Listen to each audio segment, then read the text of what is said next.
పురాణ ఇతిహాసాల్లో ఉన్న త్రిగుణాలనే కాన్సెప్ట్ గురించి మీలో చాలా మందికి తెలిసే ఉంటుంది. సత్వగుణం అంటే మంచికి, రజోగుణం అంటే కోరికకు, తమోగుణం అంటే చెడుకి సంబంధించిన అంశాలుంటాయి. ఈ 3 గుణాలు మనుషులతో పాటు ప్రకృతిలో భాగమైన ప్రతి విషయంలో ఉంటాయి.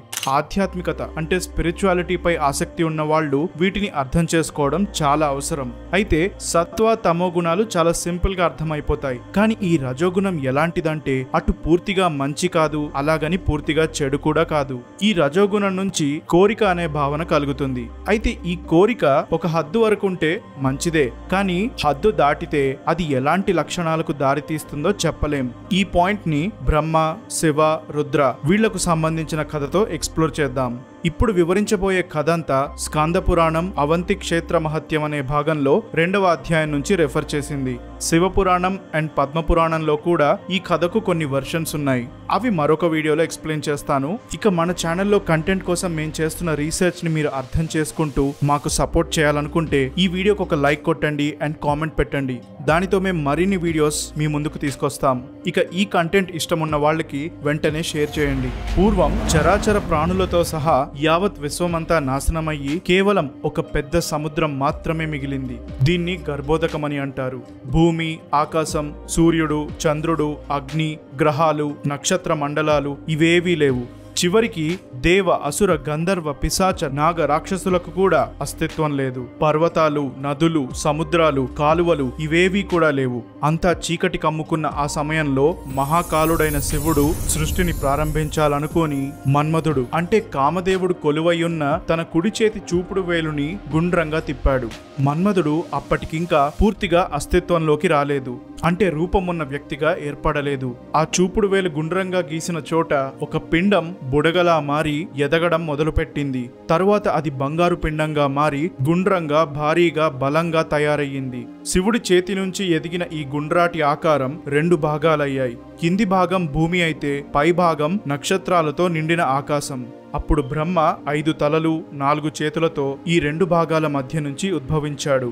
అదేంటి, బ్రహ్మ విష్ణువుని నాభి నుంచి ఉద్భవించే కమలంలో పుట్టాడు కదా, ఇదేంటి ఇలా చెప్తున్నారు అని ఆలోచిస్తూ మీరు తలలు బద్దలు కొట్టుకునే ముందు మీకు ఒక విషయం చెప్పాలి. కల్పభేదం అనే కాన్సెప్ట్ ఉంటుంది. అంటే ఒక్కొక్క కల్పంలో, ఇంకా క్లియర్ గా చెప్పాలంటే వేరువేరు టైం సైకిల్స్ లో ఒకే సంఘటన వేరువేరు రీతుల్లో సంభవిస్తుంది. ఈ కాన్సెప్ట్ ని కొన్ని వీడియోస్ లో డీటెయిల్ గా ఇంతకు ముందే ఎక్స్ప్లెయిన్ చేశాను. ఆ ప్లేలిస్ట్ లింక్ కామెంట్స్ లో పిన్ చేశాను. ఈ వీడియో పూర్తయ్యాక ఒకసారి ఆ వీడియోస్ అన్ని చూస్తే మీకున్న డౌట్స్ అన్ని క్లియర్ అవుతాయి. అయితే శివుడు ఈ పంచముఖ బ్రహ్మతో సృష్టి కార్యం మొదలు పెట్టమని చెప్పి అదృశ్యమయ్యాడు. ఇక సృష్టిని ప్రారంభించడానికి జ్ఞానం అవసరం కాబట్టి దాన్ని కోరుతూ శివుడిపై మనసు పెట్టి ధ్యానం చేశాడు.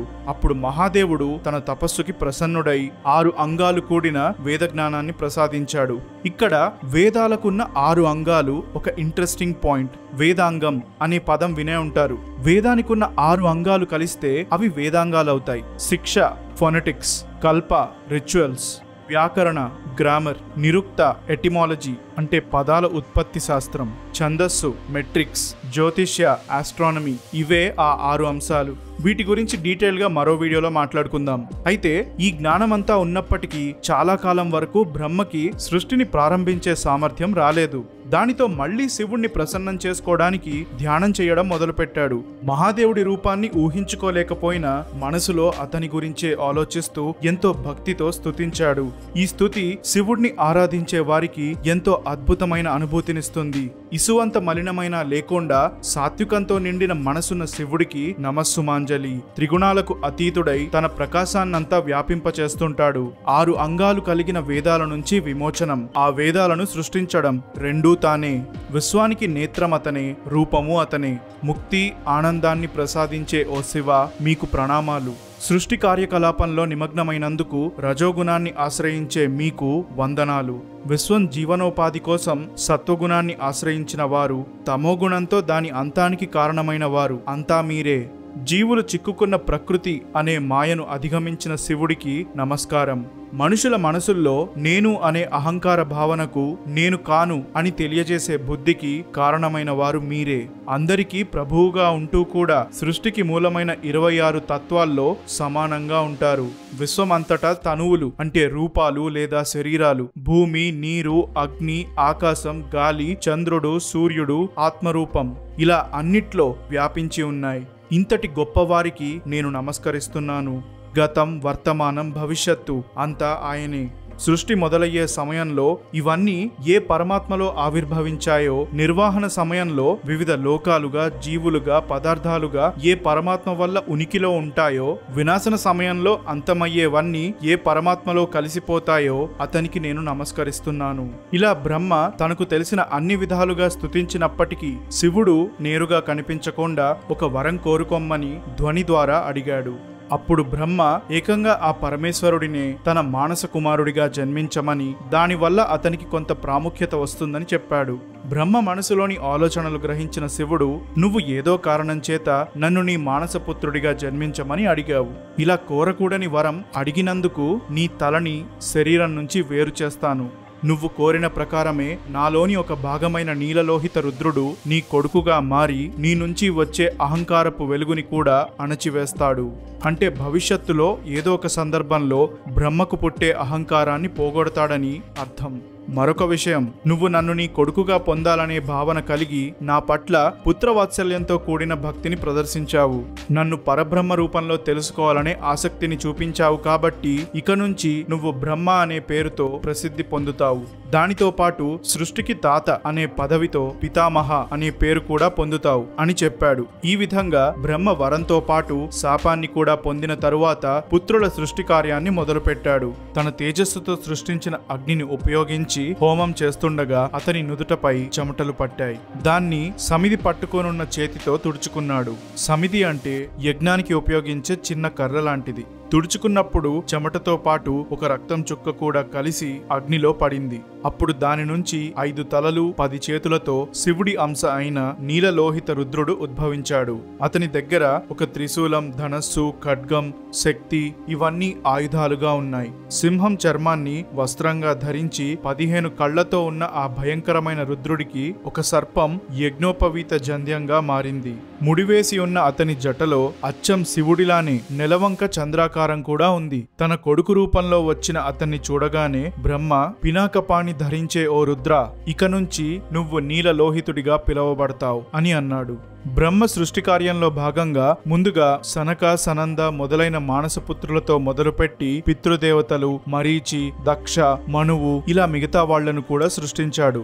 8 వర్గాల సురులు అంటే దేవతలను, 5 రకాల క్రూర జీవులతో పాటు మానవులను కూడా సృష్టించాడు. ఈ దేవతలు, మిగతా జీవరాశులంతా వాళ్ల సృష్టికర్త అయిన బ్రహ్మను సైతం పక్కన పెట్టేసి కేవలం నీలలోహితుడిని మాత్రమే సేవించుకున్నారు. అప్పుడు రుద్రుడితో బ్రహ్మ మాట్లాడుతూ, మిమ్మల్ని కీర్తించడానికి నాకు అర్హత లేదు. మీకు స్వతహాగా ఉన్న ఈ అద్భుతమైన తేజస్సుకి ఖచ్చితంగా మీరు పూజింపబడతారు. కాబట్టి హిమాలయాలకు వెళ్ళండి అని చెప్పాడు. దానికి నీలలోహితుడు, అవును, నేను మీ చేతుల మీదుగా పూజలు అందుకోలేను అని చెప్పి శివుడున్న చోటకు వెళ్ళాడు. ఇక అప్పట్నుంచి బ్రహ్మ రజోగుణానికి గురై దేవ, అసుర, గంధర్వ, జంతు, పక్షులు ఇలా సమస్త సృష్టిని మొదలు పెట్టింది నేనే. నాకు సమానమైన దేవత ఈ సృష్టిలోనే లేదు అని ఆలోచిస్తూ తన అహంకారాన్ని పెంచుకున్నాడు. బ్రహ్మ 5 తలలతో ఒక్కొక్క పని చేయడం ప్రారంభించాడు. తూర్పు వైపుగా ఉన్న ముఖాన్ని ఉపయోగించి మధురమైన స్వరంతో సామవేదాన్ని, మధ్యనున్న ముఖంతో ఋగ్వేదాన్ని, ఎడమ ముఖంతో యజుర్వేదాన్ని, వెనక ముఖంతో అధర్వణ వేదాన్ని వల్లించాడు. తన 5వ ముఖానికి 3వ నేత్రముండి ఆ ముఖంతో వేదాల శాఖలు, వాటి భాగాలు, ఎన్నో రహస్యాలు దాగి ఉన్న ఇతిహాసాలు, పవిత్ర గ్రంథాలు ఇవన్నీ వెల్లడించాడు. ఇక్కడ ముఖంతో అంటే నోటి వెంట అని గమనించండి. సూర్యోదయ కాంతికి ఎదురుగా ఒక దీపం పెట్టినప్పుడు దాని వెలుగు ఎలా అయితే కంటికి ఏమాత్రం ఆనదో, అదేవిధంగా రోజురోజుకి బ్రహ్మ నుంచి ఉద్భవిస్తున్న వెలుగు కారణంగా దేవ, అసుర తదితరుల వెలుగు తగ్గిపోతూ వచ్చింది. దేవతలు బ్రహ్మ నుంచి వచ్చిన వారే అయినప్పటికీ విపరీతంగా బాధపడుతూ మతిపోతున్న స్థితికి చేరుకున్నారు. చివరికి వాళ్ల పరిస్థితి ఎలా అయ్యిందంటే బ్రహ్మ నుంచి వచ్చే శక్తివంతమైన వెలుగుని ఎక్కువసేపు చూస్తుండలేక, దగ్గరికి వెళ్ళలేక, అలా అని దూరంగా కూడా వెళ్లిపోలేక చాలా కష్టాలు పడ్డారు. ఆ కాంతితో వాళ్లకు ఎటువంటి శత్రుత్వం లేకపోయినా దానివల్ల ఇబ్బంది కలుగుతూ ఉండటంతో ఏం చెయ్యాలో అర్థం కాక ఒకరితో ఒకరు మాట్లాడుకోవడం మొదలుపెట్టారు. బ్రహ్మ నుంచి వస్తున్న కాంతి వల్ల మన తేజస్సుని పూర్తిగా కోల్పోతున్నాం. ఈ పరిస్థితి నుంచి బయటపడాలంటే శివుడి ఆశ్రయం పొందాలి. కాని ఆయన ఖచ్చితంగా నివాసం ఉండే స్థానం మనకు తెలీదు. కేవలం భక్తి మార్గంతోనే ఇది సాధ్యపడుతుంది అని నిర్ణయించుకున్నారు. అనుకున్న ప్రకారమే దేవతలందరూ వినయంగా చేతులు జోడించి ఆ మహాదేవుణ్ణి ఎంతో మధురమైన స్వరాలతో స్తుతించారు. ఓ దేవాదిదేవా, మహేశ్వర, మేము దారి తప్పిన పరిస్థితిలో ఉన్నాం. మీకున్న శ్రేష్టమైన గొప్పతనమేంటో మాకింకా పూర్తిగా తెలీదు.